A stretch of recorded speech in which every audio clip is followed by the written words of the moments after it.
you explain what your position is here and what you do? I kind of work on both sides of the operation in growing the grapes and then transforming them into the finished wine product. Iced wine is one of your most popular wines here. Why don't you tell us kind of the history behind this? I believe it probably started out in Germany a long time ago, and truth be told, it's one of those like accidental discoveries of adversity paying off into something that's actually delicious and awesome. They probably couldn't get to harvest the grapes in time. Winter came and froze all the grapes on the vine. They didn't know what to do, but they had all these grapes. They're like, well, let's try to make wine out of it anyways. They're frozen at that point in winter, and you're only getting this really concentrated, thick syrup coming out of the grape. It's kind of like a slush puppy or an icy.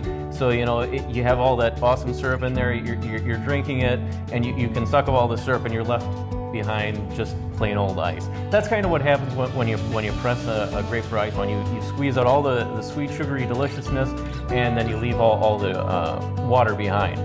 And it turns out to be pretty awesome. We kind of alternate doing it every other year.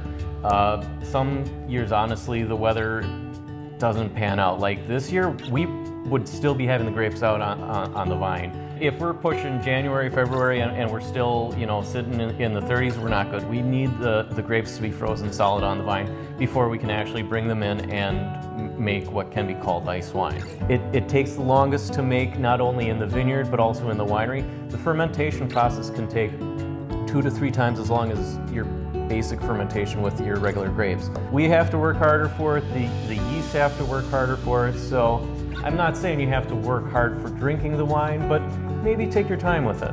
Maybe appreciate it more. Everything that goes into it, Yeah. right? It's a process. It's a labor of love.